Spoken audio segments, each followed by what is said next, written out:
Buenos días a todos. Hoy martes 24 de agosto. Vamos a empezar un nuevo libro muy interesante, Cómo suprimir las preocupaciones y disfrutar de la vida del maestro Dale Carnegie. Yo soy Gino Carpentieri y estamos conectados desde la plataforma de TGU de Toga United. Así que vamos a empezar con la lectura de este libro que creo que le va a encantar. Prefacio. ¿Cómo y por qué fue escrito este libro? En 1909, yo era uno de los jóvenes más desgraciados de Nueva York. Me ganaba la vida vendiendo camiones. No sabía qué era lo que hacía funcionar un camión. Y eso no era todo. Tampoco quería saberlo. Detestaba mi trabajo, detestaba mi barata habitación amueblada de la calle 58 Oeste, una habitación llena de cucarachas.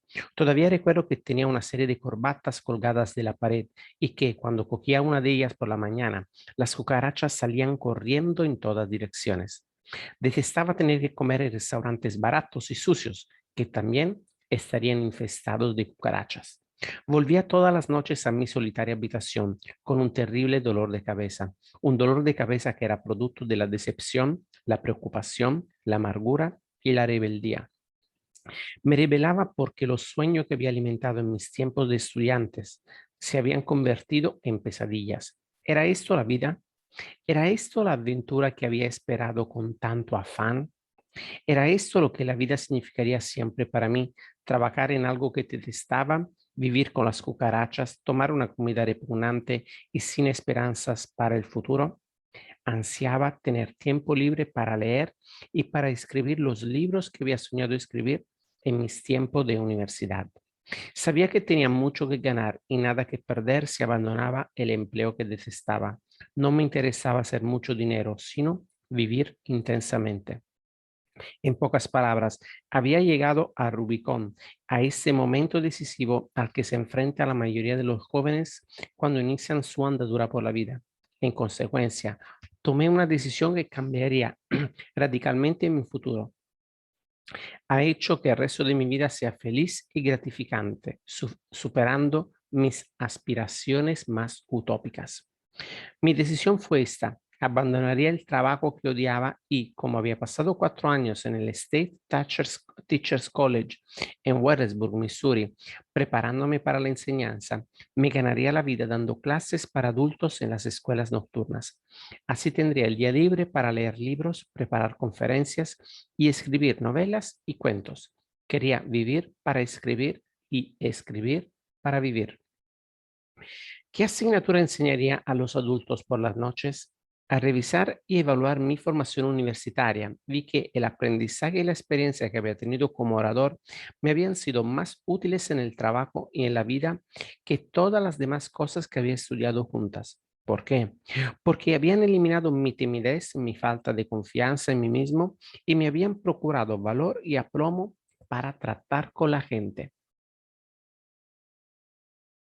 También me habían hecho ver claro que el liderazgo suele recaer en la gente que es capaz de ponerse de pie y decir lo que piensa. Solicité un puesto de profesor de oratoria en los cursos nocturnos de la Universidad de Columbia y de Nueva York, pero ambas decidieron que podían arreglársela sin mi ayuda. En aquel momento me sentí decepcionado, pero ahora doy gracias a Dios de que me rechazaran, porque empecé a dar clase en las escuelas nocturnas de la Asociación Cristiana de Jóvenes, donde tenía que conseguir resultados concretos y mostrar esos resultados rápidamente. Era todo un desafío. Aquellos adultos no venían a mis clases en busca de títulos universitarios o de prestigio social. Venían por una única razón. Querían resolver sus problemas. Querían ser capaces de ponerse de pie y decir unas palabras en una reunión de negocios sin desmayarse de miedo. Los vendedores querían poder visitar un cliente difícil sin tener que dar 3 vueltas a la manzana para reunir el valor suficiente. Querían adquirir aplomo y confianza en sí mismo. Querían progresar en su profesión. Querían disponer de más dinero para su familia. Y como pagaban sus clases a plazos y dejaban de pagar si no conseguían resultados, y como a mí no me pagaban un salario sino un porcentaje de los beneficios, tenía que ser práctico si quería comer. En aquel momento me parecía que estaba enseñando en condiciones desfavorables, pero ahora comprendo que estaba obteniendo una preparación inestimable. Tenía que motivar a mis alumnos, tenía que ayudarle a resolver sus problemas, tenía que hacer que cada sesión fuera tan estimulante que quisieran seguir viniendo. Era un trabajo apasionante, me encantaba. Me dejaba atónito lo rápidamente que aquellos profesionales adquirían confianza en sí mismos y lo rápidamente que muchos de ellos conseguían ascensos y aumentos de sueldo. Las clases estaban teniendo un éxito que superaba mis esperanzas más optimistas. Al cabo de 3 temporadas, la IMCA, que se había negado a pagarme un sueldo de $5 por noche, me estaba pagando $30 en concepto de porcentaje sobre las clases. Al principio enseñaba solo oratoria, pero con el correr de los años me di cuenta de que esos adultos necesitaban asimismo la capacidad de ganar amigos y influir sobre las personas. Como no pude encontrar un texto adecuado sobre relaciones humanas, escribí uno yo mismo. ¿Fue escrito? No, no fue escrito de la manera habitual. Nació y evolucionó a partir de la experiencia de los adultos de aquellas clases. Lo llamé Cómo ganar amigos e influir sobre las personas. Como fue escrito solo como libro de texto para mis propias clases de adultos y como ya había escrito otros 4 libros de los que nadie había oído hablar, nunca soñé que ese se vendiera mucho. Probablemente soy uno de los autores más asombrados que existen actualmente. A medida que iban pasando los años, fui comprendiendo que otro de los grandes problemas de aquellos adultos era la preocupación.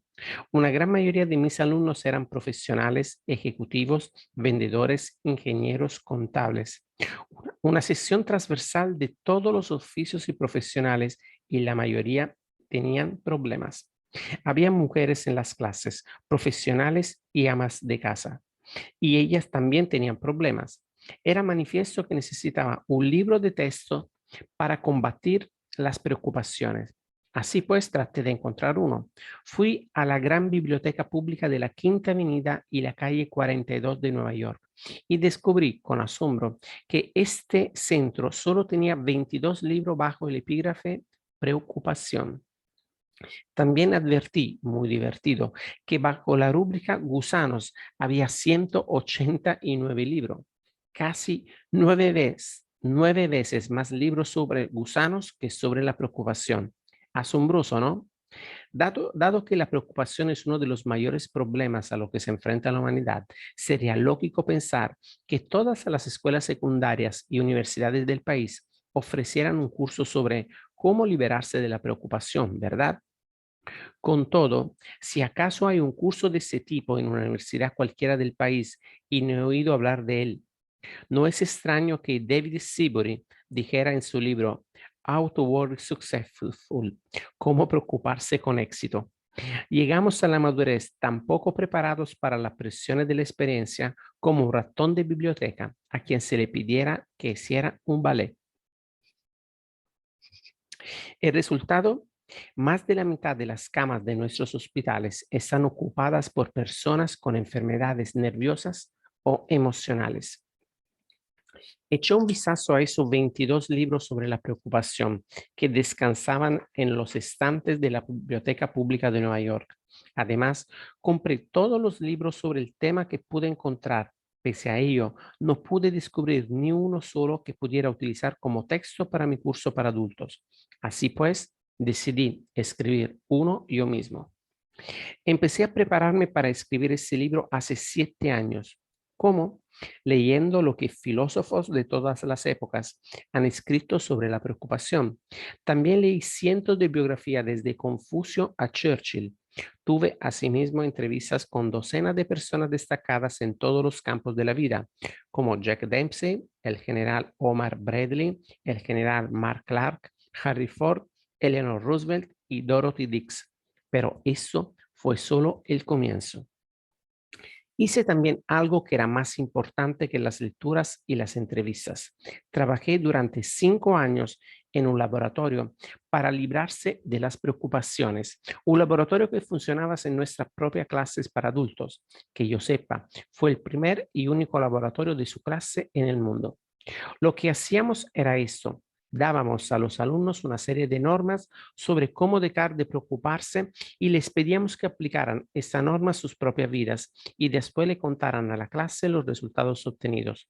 Otros informaban sobre las técnicas que habían utilizado en el pasado. Como resultado de esa experiencia, creo haber escuchado más disertaciones sobre cómo me libré de la preocupación que cualquier otra persona que haya pasado jamás por este mundo. Además, leí cientos de relatos sobre cómo me libré de la preocupación. Eran relatos que me enviaban por correo, relatos que ganaron premios en las clases que impartimos en todo el mundo. Por lo tanto, este libro no ha surgido de una torre de marfil. No es tampoco una aburrida disertación académica sobre cómo podría vencerse la preocupación. Por el contrario, he tratado de escribir un informe ágil, conciso y documentado sobre el modo en que la preocupación ha sido vencida por miles de adultos. Una cosa es cierta, ese es un libro práctico. Todos pueden hincarle al cliente, pueden hincarle el cliente. La ciencia es una colección de recetas afortunadas, dice el filósofo francés Valéry. Y eso es lo que es ese libro, una colección de recetas afortunadas y sancionadas por el tiempo para librar nuestras vidas de la preocupación. Sin embargo, permítaseme una advertencia. No encontrará nada nuevo en él, sino muchas cosas que generalmente no se aplican. Y si a ello vamos, ni usted ni yo necesitamos que nos digan nada nuevo. Sabemos lo bastante para llevar unas vidas perfectas. Todos hemos leído la regla de oro y el sermón de la montaña. Nuestro problema no es la ignorancia, sino la inacción. La finalidad de este libro es reafirmar, ilustrar, simplificar, acondicionar y glorificar una serie de antiguas y básicas verdades y al mismo tiempo darle a usted una patada en la espinilla e introducirlo a que haga algo para aplicarlas. Usted no ha cogido este libro para enterarse de cómo fue escrito. Usted quiere acción. Muy bien, en marcha pues. Lea la primera parte y la segunda parte de este libro. Y si entonces no siente que ha adquirido un poder nuevo y una nueva inspiración para vencer a la preocupación y disfrutar de la vida, tire el libro al cubo de basura. No le sirve de nada. Dale Carnegie. 9 sugerencias sobre la manera de obtener el máximo provecho de este libro. Primero, si desea obtener el máximo provecho de este libro, hay una condición indispensable, algo esencial que es infinitamente más importante que cualquier regla o técnica. A menos que cuente con ese requisito fundamental, de poco le servirían 1000 reglas sobre cómo estudiar. Y si tiene ese talento fundamental, conseguirá maravillas sin necesidad de leer cualquier sugerencia sobre la manera de conseguir el máximo provecho de este libro. ¿Cuál es esta condición mágica? Solo esta: el fervoroso deseo de aprender, la fuerte decisión de liberarse de la preocupación y de comenzar a vivir. ¿Cómo puede crearse ese afán? Recordando constantemente cuán importantes son esos principios para usted. Imagínese cómo su dominio le ayudará a llevar una vida más rica y feliz. Dígase una y otra vez: mi paz de espíritu, mi paz de espíritu, mi felicidad, mi salud y tal vez hasta mis ingresos dependerán a la larga en gran parte de la aplicación de las viejas, evidentes y eternas verdades que se enseñan en este libro. Segundo, para empezar, lea cada capítulo rápidamente a fin de obtener de él una panorámica a vista de pájaro. Tal vez siente entonces la tentación de pasar rápidamente al capítulo siguiente, pero no lo haga, a no ser que esté leyendo solo como pasatiempo. Pero si está leyendo porque quiere dejar de preocuparse y comenzar a vivir, retroceda y lea de nuevo a fondo cada capítulo. A la larga, eso significará ahorrar tiempo y obtener resultado. Tercero, deténgase frecuentemente en su lectura para pensar acerca de lo que está leyendo. Pregúntese cómo y cuándo puede aplicar cada sugerencia. Este modo de leer le ayudará mucho más que correr como un lebrel tras un conejo. Cuarto, lea con un bolígrafo o un lápiz rojo en la mano y cuando encuentre una sugerencia que le parezca utilizable, trace una línea al lado. Si es una idea muy importante, subraye todas las frases que la componen o márquelas con XXXX. Marcar y subrayar un libro es hacerlo más interesante y mucho más fácil de revisar. Quinto, conozco a una mujer que es jefa de cocina en una importante empresa de seguros desde hace 15 años. Todos los meses lee todos los contratos de seguro que extiende la compañía. Sí, lee los mismos, perdona, conozco a una mujer que es jefa de oficina. ¿Ok? Sí, lee los mismos contratos mes tras mes, año tras año. ¿Por qué? Porque la experiencia le ha enseñado que ese es el único modo de tener claramente en la cabeza las diversas cláusulas. En una ocasión pasé casi 2 años escribiendo un libro sobre oratoria y sin embargo tengo que volver a mirarlo de vez en cuando a fin de recordar lo que escribí en mi propio libro. Es asombroso lo rápidamente que olvidamos. Por lo tanto, si quiere obtener un beneficio real y duradero de ese libro, no se imagine que una lectura superficial será suficiente. Después de leerlo detenidamente, debería dedicar unas cuantas horas cada mes a revisarlo. Téngalo siempre sobre su mesa de trabajo, frente a usted. Ojéelo con frecuencia. Cultive constantemente la idea de que hay muchas y espléndidas posibilidades todavía en perspectiva. Recuerde que el uso de estos principios solo puede llegar a convertirse en un hábito inconsciente por medio de una enérgica por una enérgica campaña de revisión y aplicación. No hay otra manera. Bernard Shaw observó una vez, si se enseña algo a un hombre, nunca lo aprenderá. Shaw tiene razón. Aprender es un proceso activo. Aprendemos haciendo. Así, si desea dominar los principios que está estudiando en este libro, haga algo en relación con ellos. Aplique esas normas en todas las oportunidades que se le presenten. Si no lo hace, las olvidará rápidamente. Solo el conocimiento que se utiliza queda grabado en la mente. Tal vez parezca difícil aplicar esas recomendaciones todo el tiempo. Lo sé, porque yo he escrito ese libro y sin embargo, con frecuencia me resulta difícil aplicar todo lo que defiendo aquí. Por lo tanto, mientras lee, recuerde que no está solo procurando adquirir información, está tratando de adquirir nuevos hábitos. Sí, está intentando un nuevo modo de vida. Eso exigirá tiempo, perseverancia y una aplicación diaria.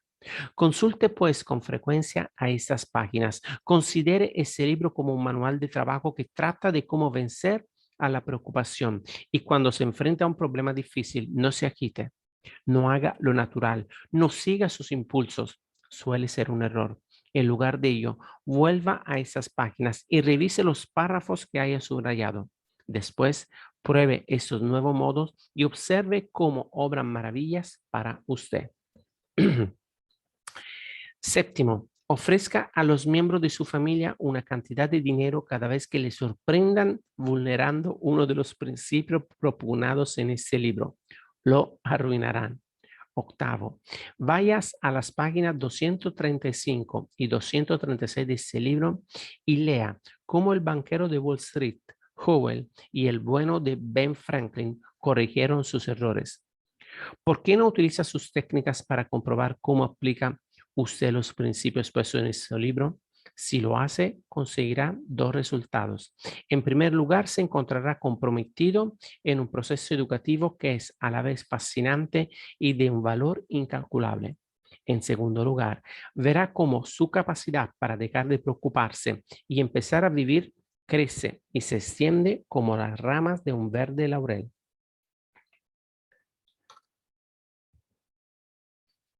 Noveno, Lleve un diario en el que consigne todos los triunfos que consiga al aplicar esos principios.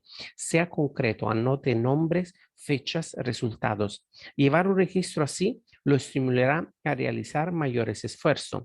Y qué fascinantes serán esas anotaciones cuando tropiece con ellas una noche dentro de muchos años. En síntesis, 9 sugerencias sobre la manera de obtener el máximo provecho de este libro. Desarrolla un profundo y ferviente deseo de dominar los principios para vencer las preocupaciones. Lea cada capítulo 2 veces antes de pasar al siguiente. Mientras lee, deténgase con frecuencia para preguntarse cómo puede aplicar cada sugerencia. Subraye cada idea importante. Repase el libro cada mes.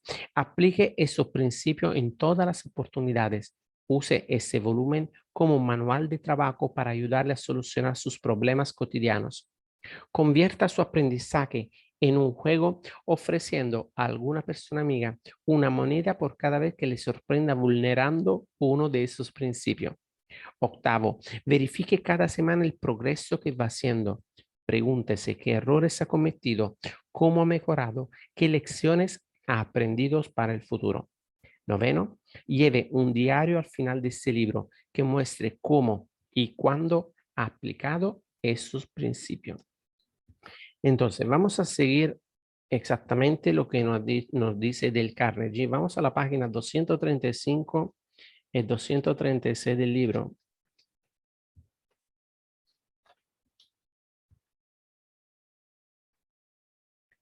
Para conocer lo que hicieron Powell y Ben Franklin. Tonterías que he cometido. Tengo en mi archivo privado una carpeta con el título TC, abreviatura de tonterías que he cometido. He metido en esas carpetas informes escritos de las tonterías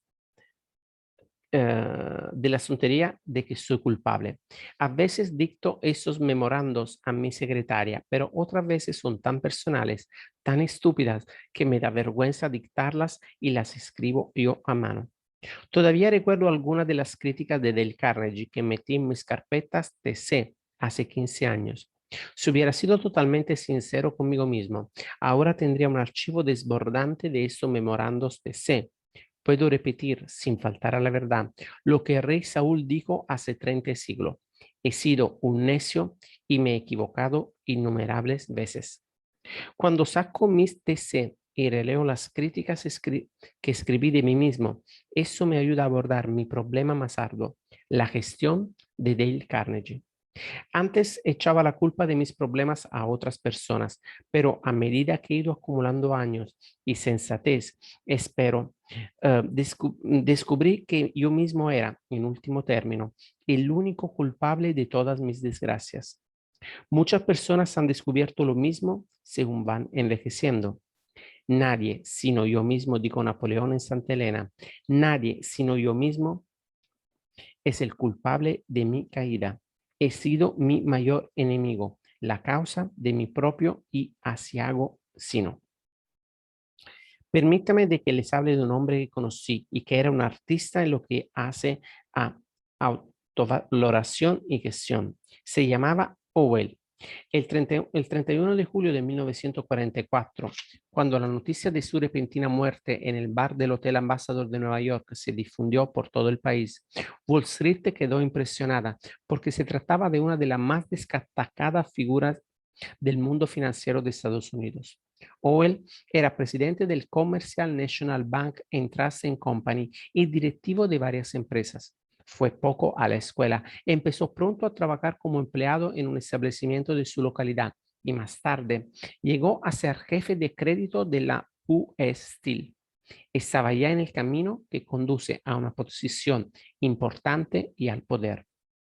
Cuando le pedí que me explicara las razones de su triunfo, el señor Powell me dijo, durante años he llevado un cuaderno de notas donde apuntaba todos los compromisos para el día. Mi familia no cuenta conmigo para nada los sábados por la noche, porque sabe que dedico parte de esas horas a examinarme y a revisar y evaluar mi trabajo de la semana. Después de cenar, me retiro, abro mi cuaderno y pienso en todas las entrevistas, debates y reuniones que he tenido desde el lunes por la mañana y me pregunto, ¿qué equivocaciones he cometido? ¿Qué cosas he hecho bien y hasta qué punto podía haber mejorado mi actuación? ¿Qué lecciones puedo aprender de esta experiencia? Hay ocasiones en que esta revisión semanal me hace sentir muy desdichado. Otras, quedo estupefacto ante mis errores garrafales. Claro, con el paso de los años esos errores han ido siendo menos. Ese sistema de autoanálisis proseguido año tras año ha hecho más por mí que cualquier otra cosa que haya intentado. Puede que Owen tomara prestada la idea de Benjamin Franklin, pero Franklin no esperaba la noche del sábado. Se sometía a revisión todas las noches. Descubrió que tenía 13 defectos graves y aquí 3 de ellos. Perdía el tiempo, se ocupaba de pequeñeces y discutía y llevaba la contraria a otras personas. El juicioso Benjamin Franklin comprendió que si no eliminaba esas desventajas, no llegaría muy lejos. Así pues, luchaba contra una de sus deficiencias cada día durante una semana y llevaba un registro de los progresos que realizaba en esa lucha. A la semana siguiente tomaba otro de sus malos hábitos, se ponía los guantes y en cuanto sonaba el gong, salía de su rincón a pelear.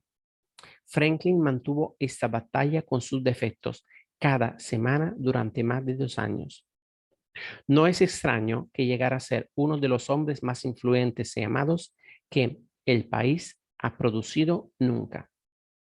Elbert Hubbard dijo, todo hombre es un perfecto estúpido, al menos 5 minutos al día. La sabiduría consiste en no sobrepasar ese límite. Muy bien, muy bien. Vamos a dejarlo aquí el día de hoy y mañana vamos a empezar con la primera parte y tal como sugiere Del Carnegie, vamos a leer cada capítulo 2 veces. ¿Ok? Así que vamos a empezar mañana con la primera parte, datos fundamentales que debes saber acerca de la preocupación. Muchísimas gracias por haberme acompañado al día de hoy. Les deseo un martes muy bueno, muy productivo y nos vemos mañana para empezar la primera parte de este libro que creo que es increíble. Un abrazo para todos. Chao, chao.